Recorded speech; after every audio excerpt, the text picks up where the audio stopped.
Y bueno, ahí hay una contradicción. Y otra vez la pregunta es, ¿qué estándares aplicaste para meter la nota, para jerarquizar la nota en interiores? ¿Y qué estándares internacionales, por ejemplo, aplicaste para alabar a Scherer?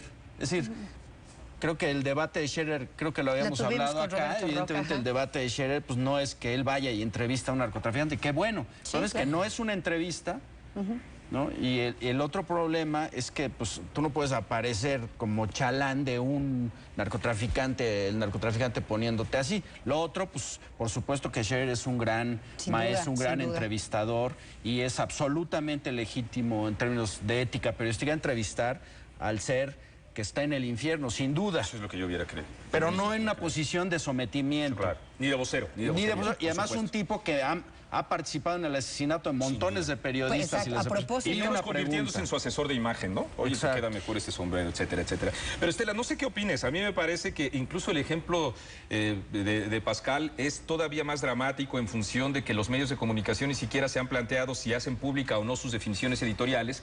Y algunas veces lo hacen y otras veces no lo hacen. Por ejemplo, porque no las tienen. Pascal en Excelsior informó cuál era la definición editorial. Ahora dice que no discute la definición editorial de Excelsior para no informar sobre el padre Maciel. Más allá de los intereses económicos, políticos, etcétera, etcétera, que definen a un medio de comunicación para omitir o darle relieve a una información, ese es un criterio diametralmente distinto a ahora decir que no va a poner a discutir la línea editorial, cuando incluso la propia credibilidad implica un imperativo económico y un imperativo ético, que es como lo han definido en efecto la mayoría de los medios en el mundo. De tal suerte que estamos ahí también frente a una enorme contradicción sujeta al arbitrio del profesional de la comunicación, que en unos temas elige y en otros temas no elige ofrecer una explicación específica al respecto, de tal suerte que no hay un parámetro que nos permita juzgar. Yo diría que este dato que tú nos ofreces, Estela, de la gran cantidad de periódicos, 12 de ellos, me parece que 8 fueron los que le dedicaron sus 8 columnas, implica una unánime reconocimiento de que se trata de una noticia. Es correcto. Más allá de los excesos, del protagonismo que dice José Cárdenas no perseguir y sin embargo con las propias tonalidades y digamos protagonismos de él mismo desmiente con esos dichos la información pura y dura, como él ha dicho. A mí me parece que ni está en contra ni atenta contra la vida de Diego Fernández de Ceballos y sirve, y yo respondo a la pregunta, ¿sirve como enlace para ver o atender y participar de un procesamiento de un desafío del Estado? Sí.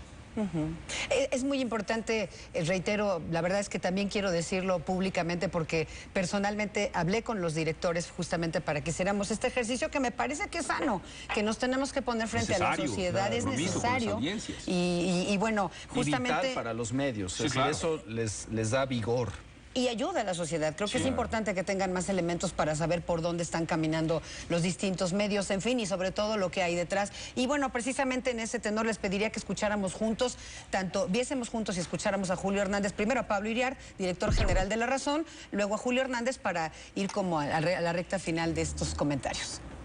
Damos a conocer, informamos lo que tiene un valor informativo para la comunidad, lo que aporta elementos a las personas para las cuales trabajamos y a las cuales nos debemos, que son los lectores. Desconozco en qué le conviene a los secuestradores. Si empezamos a especular, vamos a ver que es una manera de presión, es una manera de decir que está vivo, es una manera de decir que ya se va a solucionar el asunto. Y Diego Fernández de Ceballos tal vez le puede convenir al saberse, uno, que está vivo, de que nadie va a meter dinero a una persona que se encuentra ya fallecida. Y, es decir, puede haber conveniencia para ambas partes. Hay las evidencias publicadas por La Jornada en una nota del reportero Alfredo Méndez, donde dice que en la PGR le informaron que esa fotografía había sido entregada por Antonio Lozano Gracia entre el 15 y el 19 de junio. Esa es la gran pregunta de todo este episodio, pues hace preguntarse si de verdad fueron enviadas por los secuestradores o si esto fue una filtración de la PGR o de autoridades del gobierno federal. Si fueron los secuestradores, me parece que es muy poco ortodoxa su manera de actuar, ya que ellos pueden presionar a la familia por muchas otras maneras y no necesariamente mediante la difusión de cartas, comunicados y fotografías. Marco Levario, sobre lo que dicen tanto Julio Hernández como Pablo Iriart. Bueno, la valoración de Pablo Iriart creo que establece, dentro de las propias divagaciones en las que se encuentra el periodismo mexicano frente a una situación inédita y que se ha encargado mi tocayo de resaltar, establece un criterio mínimo en torno de la importancia que tiene un acontecimiento para poderlo informar. Pero bueno, ya lo que escuchamos de Julio Hernández y lo que también hemos leído de la revista Proceso en relación con la veracidad, no la veracidad, cuáles son las fuentes en realidad que le otorgaron a ello, ya implica la locura. O sea, ya no es verificar o valorar la importancia de la información, de sus consecuencias y del sentido que tiene el periodismo. Ya es más bien pensar en si estas fuentes se los dieron para esto, porque entonces persiguen esto, en la especulación enorme que nos podría llevar incluso también a decir en esa misma perspectiva que entonces la entrevista que publica Proceso fue promovida por el narcotráfico, claro, para atentar contra el Estado mexicano, que no le ha dado publicidad, o sea... Elucubraciones, ¿no?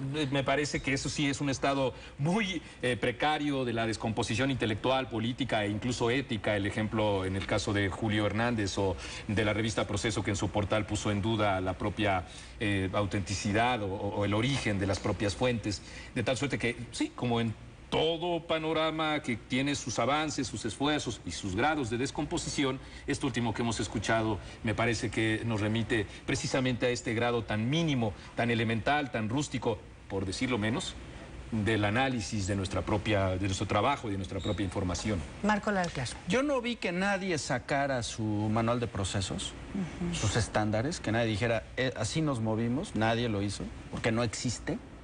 Y se tiene que crear. Y yo diría que ese debate de la veracidad está bien, Marco.